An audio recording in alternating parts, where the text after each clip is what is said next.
Seigneur, ta parole est grande, elle demeure à jamais. Ta parole est infaillible, rien ne peut la supprimer.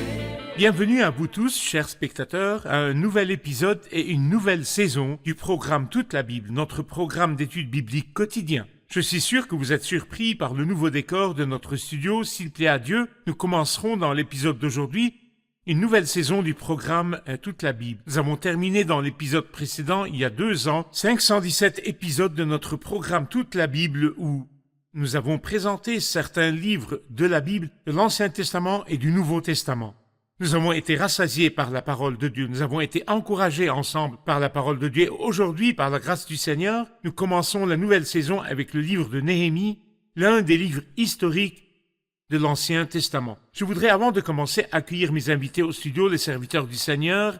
Frère Nahamia Nathan, bienvenue. Merci. Et frère Isaac Elia, merci bienvenue. Beaucoup. Je voudrais aussi accueillir nos invités qui sont avec nous. Bienvenue à tous. Frère Nahamia, nous avons l'habitude, avant de commencer l'étude d'un livre, de parler un peu de l'auteur de ce livre, de la date de son écriture et des thèmes principaux du livre. Pouvez-vous nous parler de tout cela concernant le livre de Néhémie? Oui, bien sûr. Le premier verset du livre dit « Parole de Néhémie, fils de Hakalia », ce qui pourrait nous indiquer que l'auteur est Néhémie. Mais c'est plus probable que l'auteur soit Esdras, pas Néhémie. Et alors, Esdras transmet littéralement les paroles de Néhémie et il transmet plusieurs correspondances et documents que nous trouverons dans ce livre. Et en vérité, ce qui montre qu'Esdras est l'auteur est le fait que dans la Bible hébraïque, dans l'ordre hébreu des livres, le livre de Néhémie et celui d'Esdras sont un seul livre, Esdras et Néhémie. Esdras était un prêtre de la tribu de Lévi. Il était un scribe versé dans la loi de Moïse et il a dirigé la réforme qui a immédiatement précédé la réforme dirigée par Néhémie et qui a conduit le peuple à retourner à la loi de Dieu et à établir l'autorité de la parole de Dieu à Jérusalem. Le Seigneur a confié une autre mission à Néhémie, celle de bâtir les murailles de Jérusalem et d'effacer la honte, comme nous le verrons dans notre étude. Donc Esdras est l'auteur du livre. Dites-nous, quand ce livre a-t-il été écrit? En vérité, la date de l'écriture du livre est très importante. Néhémie est retourné en 444 avant Jésus-Christ. Et cela avec le 3e et dernier groupe d'exilés qui sont revenus. Combien de groupes sont-ils revenus, frère Nahamia? Donc, le retour de l'exil babylonien a eu lieu 70 ans après le début de l'exil. Jérémie avait prophétisé que l'exil babylonien durera 70 ans. Et ces 70 ans commencent à la première année de Nebuchadnezzar qui a exilé le royaume de Juda à Babylone et durent jusqu'à la première année du roi Cyrus, le Perse. Dieu a réveillé l'esprit de Cyrus et il a proclamé dans tout son royaume le retour des exilés. Les exilés sont donc retournés en 3 groupes. Le premier avec Zorobabel, qui était de la lignée royale, le deuxième avec Esdras, qui était un prêtre et un scribe, et le troisième avec Néhémie, qui était un officier de la cour royale, comme nous le comprenons de ce livre. Néhémie est donc retourné en 444 avant Jésus-Christ, selon l'ordre du roi Artaxerxès, afin de rebâtir la ville de Jérusalem et ses murailles. Cette date est extrêmement importante parce qu'elle marque le début de l'accomplissement des 70 semaines de la prophétie de Daniel que nous trouvons dans le livre de Daniel, chapitre 9 du livre de Daniel. J'aimerais aussi rappeler les spectateurs que nous avons un graphe qui explique les 70 semaines de Daniel 9 que nous enverrons si vous contactez info@commercialtoutelabible.net. Vous pourrez alors le consulter pour en savoir plus et si vous avez des questions à ce sujet, n'hésitez pas à nous les envoyer et nous répondrons. Frère Isaac, parlez-nous du thème du livre de Néhémie, ce livre historique. Nous pourrions dire que le thème de ce livre est le travail et la lutte. En vérité, la période du retour de l'exil dont nous parlons présentement était la dernière période de l'histoire du peuple ancien avant le premier avènement du Christ au monde. Qui sont l'ancien peuple? Israël. Et donc, cette période ressemble beaucoup à la période dans laquelle nous vivons en ce moment. Nous sommes le peuple de Dieu, c'est l'Église qui attend le deuxième avènement du Christ, spirituellement et moralement. Comme nous venons de l'entendre de notre cher frère Nahamia, il y a Zorobabel, et il était de la lignée royale. Ensuite, Esdras, il était prêtre. Au temps de Néhémie, il y a eu Agé et Zacharie, des prophètes. Mais Néhémie n'est rien de tout cela. Ni roi, ni prêtre, ni prophète. Ni prophète, mais un homme ordinaire qui voulait faire le bien. En vérité, Dieu a pu, grâce à un homme ordinaire dans un poste ordinaire, accomplir une grande œuvre. Et je pense que ceci est un message pour nous tous aujourd'hui dans ces jours. Tout livre a toujours sa clé, ou je dirais plutôt un verset central.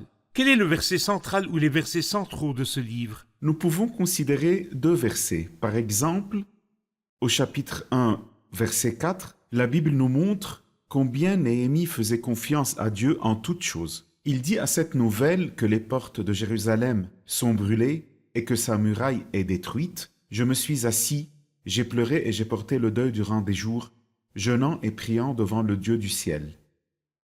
Il a donc mis tout le problème devant le Seigneur. Voilà en effet ce qui caractérise ce livre.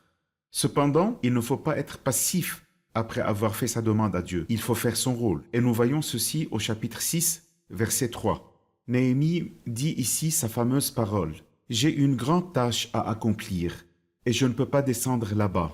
Pourquoi le travail devrait-il être interrompu pendant que je l'abandonnerai pour vous rejoindre ?» Avoir confiance en Dieu n'est jamais accompagné de paresse, mais de l'activité dans le travail. Et nous avons besoin des deux. Nous ne travaillons pas sans faire confiance à Dieu et nous ne faisons pas confiance en étant passifs. Parfait, parfait. Nous ferons une pause et puis nous prendrons une question de nos invités. Chers spectateurs, nous nous reverrons après la pause. Une comparaison entre le livre d'Esdras et le livre de Néhémie. Le livre d'Esdras se caractérise par la perspicacité et le discernement. Le livre de Néhémie se caractérise par l'activité et la dévotion. Le livre d'Esdras souligne le rôle du serviteur de la parole Esdras. Le livre de Néhémie souligne le ministère du prêtre et des chefs de l'Église. Le livre d'Esdras souligne l'importance de l'autel et de la maison de Dieu. Le livre de Néhémie souligne l'importance du mur et de la séparation de l'extérieur. Le livre d'Esdras parle de la construction de l'intérieur, les droits et la louange de Dieu. Le livre de Néhémie parle de la construction de l'extérieur, témoigner à Dieu et se séparer du mal.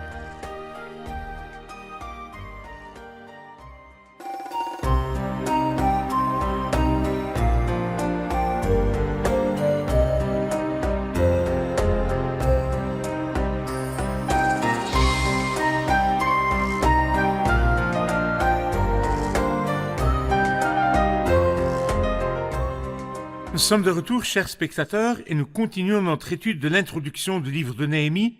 Et maintenant, nous allons prendre une question de nos publics. Bienvenue. Au début de notre étude du livre de Néhémie, pour faciliter les choses, donnez-nous une idée de la structure du livre. Comment ce livre est-il structuré, frère Isaac? Donnez-nous une explication détaillée afin que nous et les spectateurs puissions prendre note des différentes sections du livre de Néhémie. C'est très simple. Ce livre comprend 13 chapitres et on peut le diviser en 2 grandes sections. La première du chapitre 1 au chapitre 7, et nous lui donnerons le titre « La construction civile ». La deuxième section du chapitre 8 jusqu'à 13, qui est le dernier, la construction spirituelle. Elle La parle de l'état construction spirituel. civile et la construction spirituelle. La première section peut être aussi divisée en 2 sous-sections pour simplifier. La première, les chapitres 1 et 2, la préparation des travaux pour rebâtir la muraille et les portes de Jérusalem. Les chapitres 3 à 7 décrivent le processus de la construction, de la réparation, les dons du peuple et tout cela. C'est donc la première section. La section spirituelle commence à partir du chapitre 8. Nous lisons dans les chapitres 8 à 10 à propos de la parole de Dieu, de la prière et du renouvellement de l'alliance entre Dieu et le peuple. Dans les chapitres 11 à 13, c'est l'application pratique du renouvellement de l'alliance avec Dieu de la part du peuple. Parfait. Frère Nahamia, vous avez déjà dit que Néhémie n'était ni roi, ni de la lignée royale, ni prêtre, ni prophète, mais Dieu l'a utilisé pour mener une grande réforme. Ceci nous mène à poser la question, que cherche le Seigneur en une personne pour l'utiliser? J'aimerais rappeler à nos chers téléspectateurs que le Seigneur a fait 4 réformes dans son peuple qui est retourné de l'exil. La première réforme a été dirigée par Zorobabel, et comme nous venons de le voir, Zorobabel était de la lignée royale. Et le résultat de cette réforme était la reconstruction de l'autel pour offrir des offrandes à Dieu, en plus de l'établissement des fondations de la maison de Dieu. Ensuite, le Seigneur a envoyé un ministère prophétique mené par les prophètes Agé et Zacharie. Ce ministère a encouragé le peuple et a suscité son enthousiasme pour compléter la construction de la maison de Dieu. La troisième réforme a été menée par Esdras, le scribe, qui a enseigné de nouveau au peuple de Dieu qui est retourné de l'exil. Après la longue durée qu'ils ont passée en exil parmi les nations, ils avaient peut-être oublié la parole de Dieu et la loi, et il fallait renforcer l'autorité de la parole de Dieu sous la direction d'Esdras. La quatrième réforme a été dirigée par Néhémie, qui, comme vous venez de le dire, était un homme ordinaire, mais que nous pouvons appeler homme de Dieu. Il n'était pas de la lignée royale, ni un prophète, ni un prêtre, rien de cela. Il était un homme qui s'est placé dans la main de Dieu. Mais si nous parlons de ce que Dieu cherche en une personne pour l'utiliser, ce qui caractérisait Néhémie était surtout le fait qu'il était un homme de prière. Et à plusieurs reprises, nous lisons les prières que Néhémie a offertes au Dieu du ciel. Mais il était aussi un grand chef spirituel qui a dirigé le peuple de Dieu. Il avait une vision stable et prévoyante. Il était un homme de foi, mais il était aussi un homme travailleur. Et Dieu l'a utilisé dans la dernière réforme du peuple retournant de l'exil. Je comprends de ce que vous dites que ce n'est pas nécessaire d'avoir de grandes qualifications pour que le Seigneur nous utilise, ni d'être d'une lignée royale, ni d'être prêtre. Il suffit d'aimer le Seigneur, de lui présenter tout mon cœur et d'être un homme de foi dans sa présence, d'avoir un cœur pur devant lui, et le Seigneur va m'utiliser pour son œuvre. Oui, en effet. Parfait. Nous pouvons aussi ajouter Allez-y. une caractéristique, être prêt à sacrifier. Nous voyons cela clairement chez Néhémie. Bien que Néhémie ait une position prestigieuse, il était responsable des boissons du roi, et donc menait une bonne vie. Oui, Et le peuple qu'il allait servir vivait dans les pires conditions. Cependant, son cœur était avec le peuple et il était prêt à Il a sacrifier sacrifié. son confort et la vie luxueuse pour aller servir le peuple misérable et souffrant. ceci me mène, frère Isaac, à vous poser une autre question. Avant cela, je vais lire les 5 premiers versets du chapitre 1. Néhémie 1, 1 à 5. Parole de Néhémie, fils de Hakalia, durant le mois de Kisle, la 20e année du règne d'Artaxerxès, alors que je me trouvais à Suse, la capitale, Hanani, l'un de mes frères, est arrivé avec quelques hommes de Juda. Je les ai interrogés au sujet des Juifs rescapés de la déportation et au sujet de Jérusalem. Ils m'ont répondu, « Les rescapés de la déportation se retrouvent là, dans la province, au comble du malheur et du déshonneur.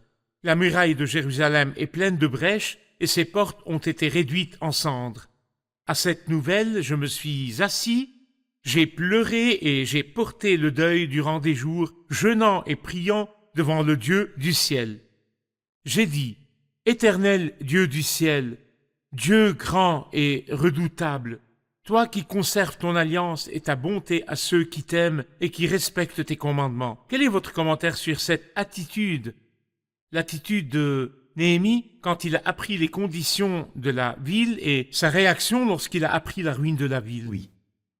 Un homme en communion avec le Seigneur. Que signifie ceci? Il voit ce que le Seigneur voit. Le Seigneur regarde les palais des rois dépourvus de piété et de témoignage. Et il regarde aussi les ruines où a lieu un témoignage qui lui est précieux.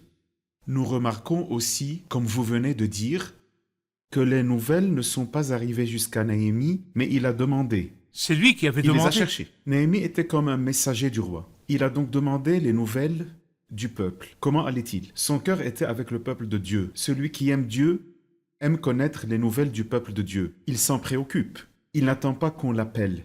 Son cœur va vers le peuple de Dieu. Et sa réaction lorsqu'il a appris leurs conditions misérables était formidable. Surtout que personne parmi le peuple ne le voyait. Il ne faisait pas semblant de prier devant ses frères, mais il priait devant le Seigneur. Il a dit, « Je me suis assis. J'ai pleuré. » Il a pleuré seul, en privé. J'ai porté le deuil durant des jours, jeûnant.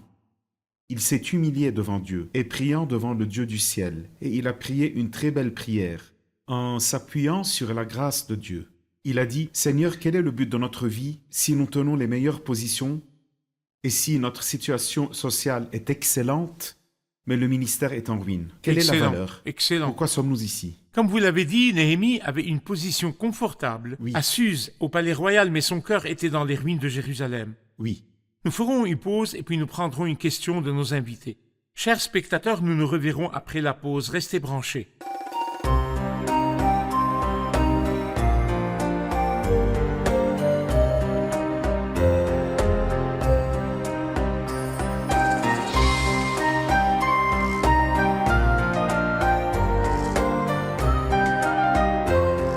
Nous sommes de retour, chers spectateurs, avec la question de nos invités. Ma question est la suivante. Allez-y. Néhémie a dit « Je me suis assis, j'ai pleuré, jeûnant et priant devant le Dieu du ciel ». Ceci ne contredit-il pas l'enseignement qui dit que Dieu existe partout? Dieu est Dieu du ciel et de la terre, non? Oui, il dit que Dieu existe partout. Et donc, pourquoi a-t-il dit Dieu du ciel seulement? Oui, c'est une question qui mérite une réponse, frère Nahamia. Pourquoi a-t-il dit Dieu du ciel? N'est-il pas Dieu du ciel et En de effet, la terre? il est le Dieu du ciel, de la terre et de tout l'univers. Mais Néhémie est un homme sage qui comprend la signification de la destruction de Jérusalem et de l'exil du peuple de Dieu. Dieu avait un trône à Jérusalem et la gloire de Dieu était dans le temple. Mais comme le peuple a abandonné le Seigneur, il a permis à Nebuchadnezzar de venir, de détruire Jérusalem et le temple et de prendre les ustensiles du temple à Babylone. L'exil était le début d'un âge appelé l'âge du règne des nations, ou les temps des nations. La gloire du Seigneur n'était plus déclarée à Jérusalem. C'est de là que vient l'expression biblique El-Kabod, qui signifie La gloire est bannie. Et c'est pourquoi il a appelé Dieu le Dieu du ciel, parce que la gloire du Seigneur n'était plus à Jérusalem. Mais concernant l'autorité de Dieu, il était toujours le Dieu du ciel et de la terre. Mais Bien il sûr. n'était plus glorifié à Jérusalem en tant que Dieu de gloire à Jérusalem. Et voici ce qui attristait les pieux Oui. du peuple de Dieu. Et ceci marque le début des temps des nations, le royaume de Babylone avec Nebuchadnezzar, puis les Mèdes et la Perse, puis la Grèce, ensuite les Romains, jusqu'à l'incarnation du Christ. L'autorité sur la terre a été donnée à 4 grands empires successifs, oui. Parfait.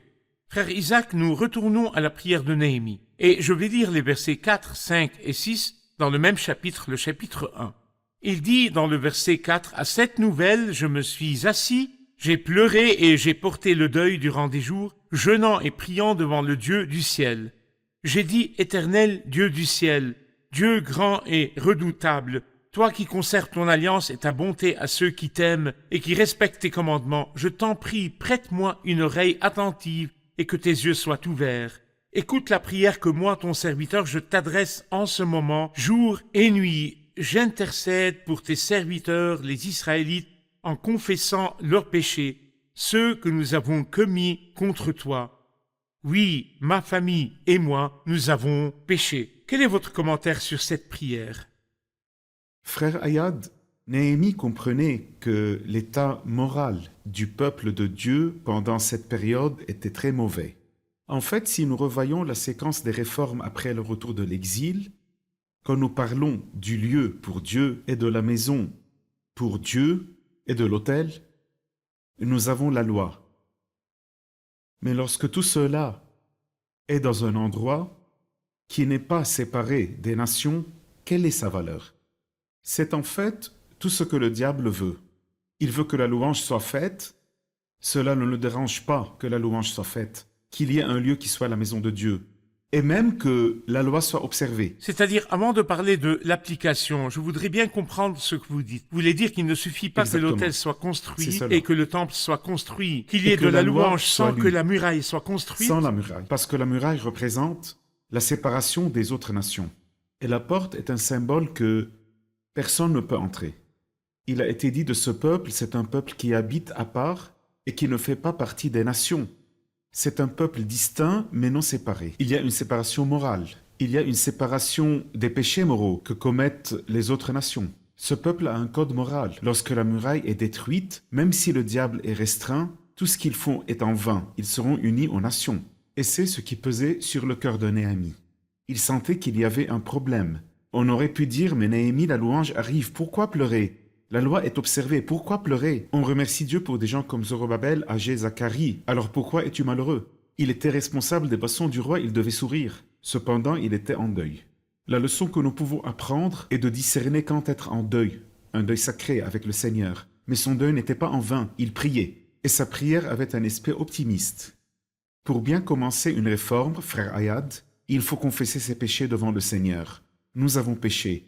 Et ce qu'il dit est formidable. Il dit, jour et nuit, j'intercède pour tes serviteurs les Israélites en confessant leurs péchés, ce que nous avons et pas ce qu'ils ont Et c'est inclus aussi. commis contre toi. Néhémie n'avait probablement pas vu Jérusalem de sa vie. Il est né en exil.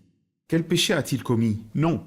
Il s'est uni au peuple de Dieu, même dans leur faiblesse. C'est l'épitome de la vie spirituelle de l'Ancien Testament. On la verra au chapitre 9. Néhémie 9, Esdras 9, Daniel 9, Jérémie 14, 4 chapitres de l'Ancien Testament qui nous montrent comment il faut intercéder pour le peuple de Dieu. Aujourd'hui, si nous posons la question quel est le plus grand besoin du peuple de Dieu, de personnes qui font cela, Oui. qui disent « Seigneur, ce ne sont pas mes frères qui ont péché, mais mes frères et moi, nous avons péché. » Très bien. Et le Seigneur entend ceci. En effet, c'est très clair, frère Isaac, que de nos jours, les individus se séparent de la communauté. Nous Exactement. blâmons toujours les autres. Nous disons, les croyants sont mauvais, les croyants s'en foutent. Il n'y a pas de visite, pas de service pastoral. Mais Il n'y a sommes-nous pas de vie unis à la spirituelle. communauté dans la prière? Avons-nous attribué les défauts à eux et à nous? C'est ce que dit le Seigneur. Exactement, ceci est très répandu. C'est la chair qui agit selon l'ancienne nature. Or, la nature spirituelle fait comme Néhémie. Je pense que nos invités ont une question. Nous allons l'écouter.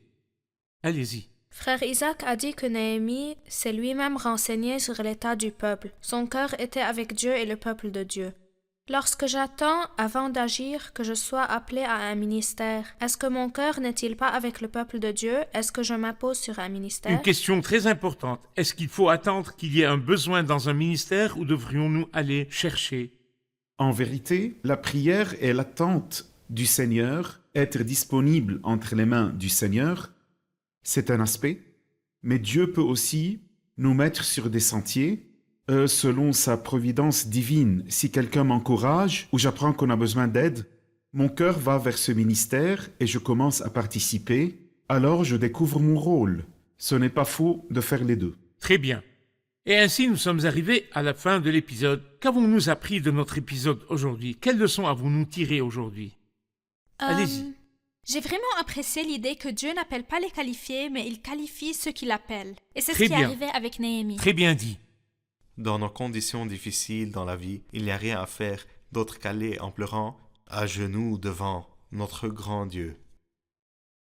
La présence de Néhémie dans le palais ne l'a pas empêché d'être en communion avec Dieu. Ce n'est pas nécessaire d'être isolé des gens et de la communauté autour de nous. Mais si notre cœur est avec le Seigneur, même si le mal nous entoure là où on est obligé d'être, notre cœur doit être tourné vers Dieu. Ce n'était pas suffisant que le peuple à Jérusalem prie sans les murailles, c'est-à-dire qu'il faut qu'on prie séparé du monde. Il faut avoir des frontières entre le monde et nous. Il faut qu'il y ait une frontière avec le monde et les convoitises du monde. Excellent, je vous remercie, que le Seigneur vous bénisse. Nous nous reverrons dans le prochain épisode. Merci beaucoup, serviteurs du Seigneur.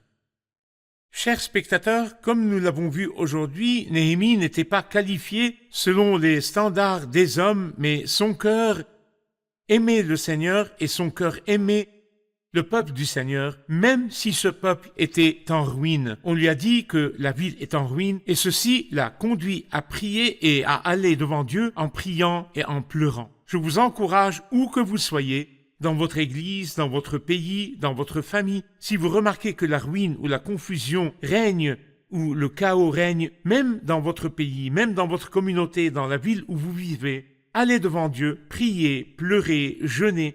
Sachez qu'il n'y a aucune solution à cette ruine, cette confusion et ce chaos, excepté être devant Dieu. Et la prière du juste agit avec une grande force. Je vous retrouve dans le prochain épisode. Que le Seigneur soit avec vous.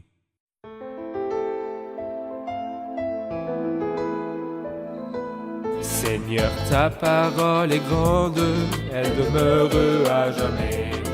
Ta parole parole est infaillible, rien ne peut la supprimer.